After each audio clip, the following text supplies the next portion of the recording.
like pumpkin, suddenly sagged, and her ladyship let out a gentle sigh of relief that her ordeal was finally over.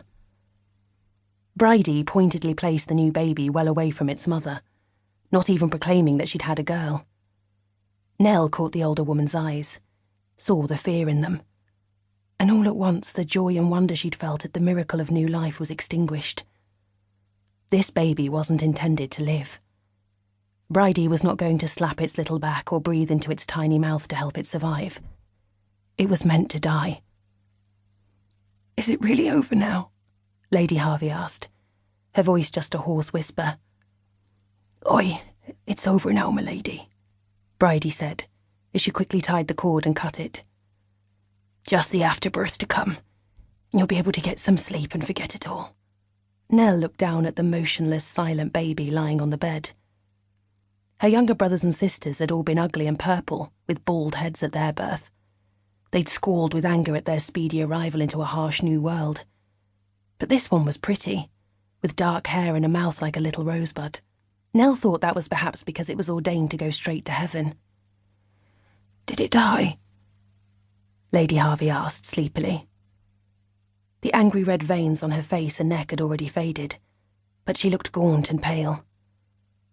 Her long golden hair, Bridie's pride and joy, was matted and dull. Nell could hardly believe this was the same young woman she'd always admired for her serene elegance and beauty. Bridie merely glanced sideways at the infant as she massaged her mistress's belly. "My lady, I'm afraid so," she replied with a break in her voice. "But perhaps that's just as well." "Just let me see it," Lady Harvey asked. Bridie nodded at Nell, who took up a piece of flannel, wrapped it around the baby and lifted it up. Lady Harvey reached out one finger to run it down the infant's cheek, and then turned her head away as the tears came. "God's will," she whispered, "but I'm grateful for his mercy." Bridie nudged Nell towards the door. "Take it to the still room, then you go to your bed," she whispered. "I'll deal with it later when I've finished here." Holding the tiny, lifeless baby in her arms, Nell walked quickly down the corridor towards the back stairs. Briargate Hall was as silent as a crypt. All the other servants had been sent to the London house 3 weeks ago to prepare it for Sir William Harvey's return from America. He had been there for almost 2 years, and this, of course, was the reason why Bridie hadn't attempted to save the baby. If she knew who its father was, she wouldn't say. She had guarded her mistress's secret pregnancy as if it were her own. Even when she was compelled to include Nell in the conspiracy because she couldn't handle the birth alone, she told her nothing more than that her ladyship was carrying an unwanted child. It was the end of April, and it was only yesterday they'd finally seen signs of spring after a long, bitterly cold winter. It was going to be another fine, warm day today, too, because the sun was already streaming in through the east window by the back stairs.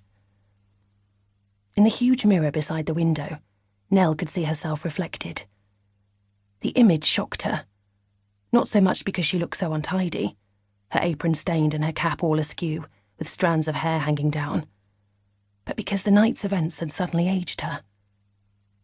Just 24 hours ago, she'd looked like any other 16-year-old housemaid, neat and demure in her starched uniform, her cheeks pink from running up and down the stairs, and a sparkle in her dark eyes because Baines, the butler, wasn't here to keep reprimanding her.